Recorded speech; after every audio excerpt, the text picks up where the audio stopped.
ಚಿತ್ತಾಪುರದಲ್ಲಿ RSS ಪಥಸಂಚಲನಕ್ಕೆ ಷರತ್ತುಬದ್ಧ ಅನುಮತಿಯನ್ನು ಕೊಡಲಾಗಿದೆ. ನವೆಂಬರ್ 16ನೇ ತಾರೀಕಿನಂದು ಪಥಸಂಚಲನಕ್ಕೆ ಅನುಮತಿ ಕೊಡಲಾಗಿದೆ. ಮಧ್ಯಾಹ್ನ 3 ಗಂಟೆಯಿಂದ 5 ಗಂಟೆ 45 ನಿಮಿಷದವರೆಗೆ ಕೋರ್ಟ್ನ ಅನುಮತಿ ಇರುತ್ತೆ. 3 ಗಂಟೆಗೆ ಶುರು ಮಾಡಿಕೊಳ್ಳಬಹುದು. 5 ಗಂಟೆ 45 ನಿಮಿಷಕ್ಕೆ ಇವರ ಪಥಸಂಚಲನ ಎಂಡ್ ಆಗಬೇಕು. ಅಲ್ಲಿಗೆ ಹೆಚ್ಚು ಕಡಿಮೆ ಒಂದು ಮುಕ್ಕಾಲು ಗಂಟೆ ಅವಕಾಶ ಇರುತ್ತೆ. 350 ಜನರಿಗೆ ಮಾತ್ರ. 50,000 ಜನ ಕರ್ಕೊಂಬಂದ್ಬಿಡ್ತೀವಿ. ಚಿತ್ತಾಪುರದ ಆಚೆಯಿಂದ ಕರ್ಕೊಂಬಂದ್ಬಿಡ್ತೀವಿ.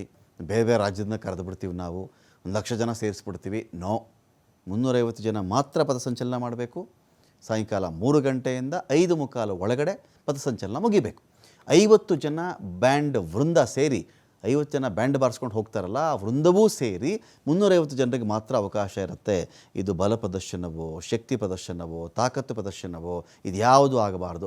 ಪಥಸಂಚಲನ ಮಾಡ್ತೀರಾ ಮಾಡಿ, 350 ಜನ ಮೀರದಂತೆ ಪಥಸಂಚಲನ ಇರಬೇಕು ಅಂಥೇಳಿ ಕೋರ್ಟ್ ಒಂದಷ್ಟು ಷರತ್ತುಗಳನ್ನು ಹಾಕಿ ಅನುಮತಿಯನ್ನು ಕೊಟ್ಟಿರೋದು.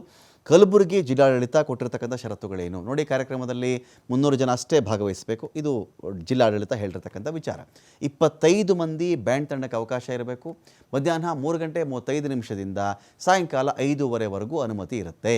ಪಥಸಂಚಲನದಲ್ಲಿ ಭಾಗವಹಿಸುವವರ ಹೆಸರು ಕಡ್ಡಾಯವಾಗಿರುತ್ತೆ. ಒಂದು ದಿನ ಮೊದಲೇ ಎಲ್ಲ ವಿವರವನ್ನು ತಿಳಿಸಬೇಕು. ಸ್ಥಳೀಯರಲ್ಲದವರಿಗೆ, ಚಿತ್ತಾಪುರದವರಲ್ಲ, ಬೇರೆ ಕಡೆಯಿಂದ ಬಂದಿದ್ದಾರೆ, ಇನ್ಯಾವುದೋ ಊರವರು ಅಂದರೆ ಅಂಥವ್ರಿಗೆ ಅವಕಾಶ ಇರಲ್ಲ.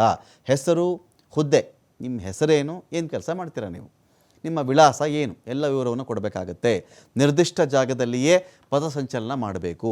ಬೇರೆ ಸ್ಥಳಗಳಲ್ಲಿ ನಡೆಸುವುದಕ್ಕೆ ಅನುಮತಿ ಇರಲ್ಲ. ಬ್ಯಾನರ್, ಬಂಟಿಂಗ್ಸ್ಗೆ ಅನುಮತಿ ಕಡ್ಡಾಯ ಇರುತ್ತೆ.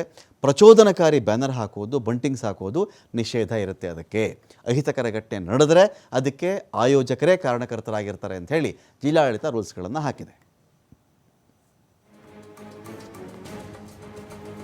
ಚಿತ್ತಾಪುರದಲ್ಲಿ ಪಥಸಂಚಲನಕ್ಕೆ ಕೋರ್ಟ್ ಅನುಮತಿಯನ್ನು ಕೊಟ್ಟಿದೆ. ಪಥಸಂಚಲನದಲ್ಲಿ ಚಿತ್ತಾಪುರದವರು ಮಾತ್ರ ಇರಬೇಕು. ಕೋರ್ಟ್ ಅನುಮತಿಯ ಬಗ್ಗೆ ಸಚಿವ ಪ್ರಿಯಾಂಕ್ ಖರ್ಗೆ ಪ್ರತಿಕ್ರಿಯೆ ಕೊಟ್ಟಿದ್ದಾರೆ. ಶಾಂತಿ ಸಭೆ ಅಂತ ಕೋರ್ಟೆಲ್ಲ ಹೇಳಿತ್ತಲ್ಲಪ್ಪ, ಆ ಸಭೆ ನಾವು ಕರೆದರೆ ಆ ಸಭೆಯಲ್ಲಿ BJPಯವರೇ ಬಂದು ಗಲಾಟೆ ಮಾಡಿದ್ರೆ ಅವತ್ತು. ಇನ್ನೊಮ್ಮೆ ಪ್ರಯತ್ನಿಸಿ ಅಂಥೇಳಿ ಹೇಳಿದ ಮೇಲೆ, ಶಾಂತಿ ಸಂಧಾನ ಇನ್ನೊಮ್ಮೆ ಟ್ರೈ ಮಾಡ್ರಪ್ಪ ನೀವು ಅಂತ ಕೋರ್ಟ್ ಹೇಳಿದ ಮೇಲೆ ಆಗ ಸಂಧಾನ ಮಾಡಲಾಗಿತ್ತು.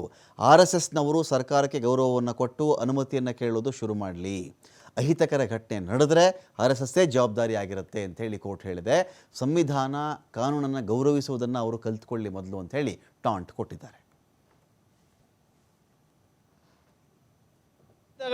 ಅನುಮತಿಯನ್ನು ನೀಡಿದೆ.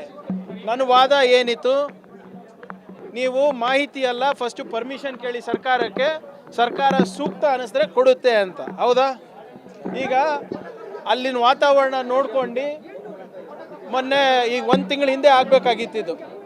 1 ತಿಂಗಳು ವಾತಾವರಣ ಸರಿ ಇಲ್ಲ ಅಂತ ಹೇಳಿದ್ಮೇಲೆ ಪೀಸ್ ಕಮಿಟಿ ಮೀಟಿಂಗಲ್ಲೂ ಕೂಡ BJPಯವ್ರು ಗದ್ದಲ ಮಾಡಾದ್ಮೇಲೆ ಮತ್ತೆ ಹೈಕೋರ್ಟ್ ಅವರು ಇಲ್ಲ ಇನ್ನೊಮ್ಮೆ ಪ್ರಯತ್ನ ಮಾಡಿ ಅಂತ ಹೇಳಿದ್ಮೇಲೆ ಒಂದು ಸಂಧಾನ ಮಾಡ್ಕೊಂಡು ಈಗ ನಾವು ಅನುಮತಿಯನ್ನು ಕೊಟ್ಟಿದ್ದಾರೆ. ಯಾರ ಅನುಮತಿ ಕೊಟ್ಟಿರೋದು? ಸರ್ಕಾರ ಷರತ್ತುಬದ್ಧ ಹಾಕಿ. ಈಗ RSSನವರು ಮಾಹಿತಿಯನ್ನು ಕೊಡೋದು ಬಿಟ್ಟು ಸರ್ಕಾರಗಳಿಗೆ ಗೌರವ ಕೊಟ್ಟು ಅನುಮತಿಯನ್ನು ಕೇಳೋದು ಪ್ರಾರಂಭ ಮಾಡಲಿ ಮೊದಲನೇದು. ಆಮೇಲೆ ಭಾಳ ಸ್ಪಷ್ಟವಾಗಿ ಚಿತ್ತಾಪುರ ವಲಯದವ್ರು ಮಾತ್ರ ಇರಬೇಕು, ಹೊರಗಡೆನವ್ರು ಇರಬಾರ್ದು. ಅಲ್ಲಿ ಏನಾದರೂ ಅಹಿತಕರವಾದಂಥ ಘಟನೆಗಳಾದರೆ ಅವರೇ ಕಾರಣ ಅಂತ ಭಾಳ ಸ್ಪಷ್ಟವಾಗಿ ಅಲ್ಲಿ ಕೊಟ್ಟಿದ್ದಾರೆ. 300 ಜನಕ್ಕಿಂತ ಹೆಚ್ಚಿರಬಾರ್ದು ಅಂತ.